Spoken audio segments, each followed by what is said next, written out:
ओम नमस्ते चंडिकाय दुर्गा सप्तशती भाषा देवी कवचम। मार्कंडेय ऋषि बोले, हे पितामह, आप हमें कोई ऐसा परम गुप्त साधन बताइए जिसके द्वारा मनुष्य की सभी प्रकार से रक्षा हो और अभी तक आपने किसी को भी ना बताया हो। ब्रह्मा जी बोले, हे विप्रवर, इस प्रकार का परम साधन तो परम पवित्र एवं परम गुप्त देवी जी का कवच ही है। इसी से प्राणी मात्र का कल्याण एवं सब प्रकार से रक्षा होती है। उसे सुनिए। देवी जी की 9 मूर्तियों के नाम इस प्रकार हैं। पहली शैलपुत्री, दूसरी ब्रह्मचारिणी, तीसरी चंद्र घंटा, चौथी कुष्मांडा, 5वीं स्कंद माता, 6ठी कात्यायनी, 7वीं कालरात्रि, 8वीं महागौरी और 9वीं सिद्धिदात्री है। जो मनुष्य अग्नि में जल रहा हो, युद्ध भूमि में शत्रुओं के मध्य फंस गया हो अथवा घोर संकट से ग्रस्त हो, वह मनुष्य भगवती की शरण में पहुंच जाए तो उसके घोर से घोर भी संकट दूर हो जाते हैं। हे भगवती, जो भी आपका स्मरण करते हैं निसंशय आप उनकी रक्षा करती हो। प्रेत की सवारी करने वाली चामुंडा देवी हैं। 12 ही महिष पर, इंद्रिय हाथी पर, वैष्णवी गरुड़ पर, माहेश्वरी वेल पर, कौमारी मोर पर और लक्ष्मी कमल के आसन पर विराजमान है।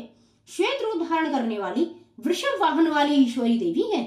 हंस पर चढ़ी हुई सभी आभूषणों से भूषित ब्रह्मी देवी हैं। इस प्रकार अनेक प्रकार के रत्नों से विभूषित सभी योग शक्तियों से संयुक्त ये सब माताएं हैं। अब सभी देवी क्रोध युक्त रथों पर सवार होकर दर्शन देती हैं।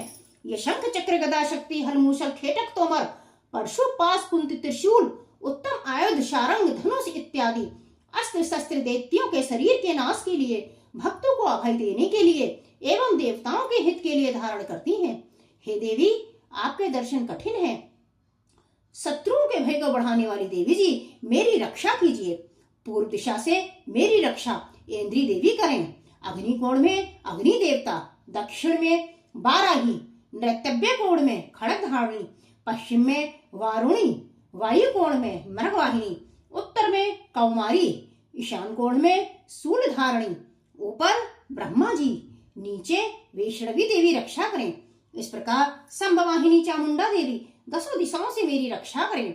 जया मेरी आगे की, विजया मेरी पीछे की, बाईं ओर अजिता, दाईं ओर अपराजिता रक्षा करे। उद्योतनी मेरी शिक्षा की, उमा मेरे मस्तक पर विराज कर, भोह की यशस्विनी, भोह के मध्य में त्रिनेत्रा, नासिकाओं की यघुंटा देवी, नेत्रों के मध्य में शंखनी, कानों की द्वारवासिनी, कपोलों की कालिका, कानों के मूल देश की सांगरी देवी रक्षा करे। नासिका की सुगंधा, ऊपर के होठ की चर्चिका, नीचे की होठ की अमृतकला एवं जिहा की सरस्वती देवी रक्षा करे। दांतों की कौमारी, कंठ की चंडिका, गले की चित्रघंटा, तालु प्रदेश की महामाया रक्षा करे। चिबों की कामाक्षी, बाड़ी की सर्वमंगला, ग्रीवा की भद्रकाली, पृष्ठ अस्थियों की धनुर्धरी रक्षा करे। कंठ से बाहरी भाग की नीलग्रीवा, कंठ नालिका की नलकुबरी, दोनों खंडों की खंगनी एवं मेरे भुजाओं की ब्रज धारणी रक्षा करे। दोनों हाथों की दंडनी, उंगलियों की अंबिका, नाखूनों की सुलेश्वरी, कुक्ष की कुलेश्वरी, स्तनों की महादेवी, मन की शोक विनाशनी, हृदय की ललिता देवी, उदर की शूल धारणी रक्षा करे। नाभि की कामनी, गुप्त इंद्रिय की गुहाश्री, लिंग की पूत कामनी, गुदा की महिषवाहिनी रक्षा करे।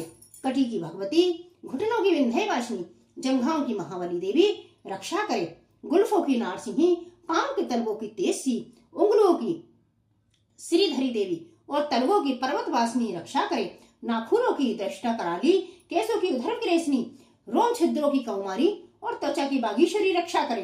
रक्त मज्जा, बसा, मांस, अस्थियों एवं मेदे की पार्वती, अंतड़ियों की कालरात्रि, पित्त की मुक्तेश्वरी रक्षा करे। पद्म कोश की पद्मावती, कफ की चूड़ामणि, नाखूनों के तेज की ज्वालामुखी, सभी सिंधियों की अविद्या देवी रक्षा करे। हे ब्रह्माणी, आप मेरे वीर्य की रक्षा करें। छाया की छत्रेश्वरी, मन बुद्धि अहंकार की धर्मधारणी रक्षा करे। प्राणों की कल्याण शोभना, सब स्पर्श रूप रस गंध, इन 5 इंद्रियों की योगिनी सत्व रज तम की नारायणी सर्वदा रक्षा करे। आयु की वाराही, धर्म की वैष्णवी, यश एवं कीर्ति की लक्ष्मी तथा धन विद्या की चक्रणी रक्षा करे। इंद्राणी मेरे गोत्र की, चंडिका मेरे पशुओं की, महालक्ष्मी मेरे पुत्रों की, भैरवी भार्या की रक्षा करे। मेरे पक्षा मार्ग में क्षेम करी, राजा के दरबार में महालक्ष्मी एवं सभी दिशाओं में स्थिर होकर विजय मेरी रक्षा करे। और जो भी स्थान कवच में नहीं आए और जो आरक्षित हैं उन स्थानों की पाप नाशनी जयंती देवी रक्षा करे। मनुष्य यदि अपना मंगल चाहता है तो एक कदम भी बिना कवच कहीं ना जाए। कवच से नित्य रक्षित मनुष्य जहाँ जहाँ भी जाता है वहीं से उसे धन लाभ तथा सभी कामनाओं की सिद्धि प्राप्त होती है। पृथ्वी पर उस पुरुष का ऐश्वर्य एवं अतुल संपत्ति प्राप्त होती है। वह मनुष्य निर्भय हो जाता है। युद्ध भूमि में उसे कोई भी पराजित नहीं कर सकता। त्रिलोक भर में पूजा जाता है। यह देवी कवच देवताओं को दुर्लभ है। इसको अत्यंत श्रद्धा के साथ सावधान होकर तीनों संध्याओं में नित्य पढ़ लेता है जो उसे देवी कला प्राप्त होती है। कोई भी उसे तीन लोकों में पराजित नहीं कर सकता। उसे अकाल मृत्यु नहीं आती। वह 100 वर्षों से भी अधिक आयु पाता है। यह कवच उसका तेज, यश और कीर्ति बढ़ा देता है। चंडी पाठ करने वाला पहले कवच पाठ कर ले।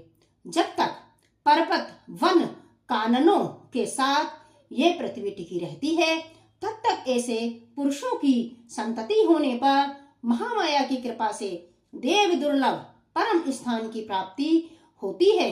सुंदर रूप को पाकर वह सदा शिव के साथ आनंद पाता है। इति देवी कवच भाषा।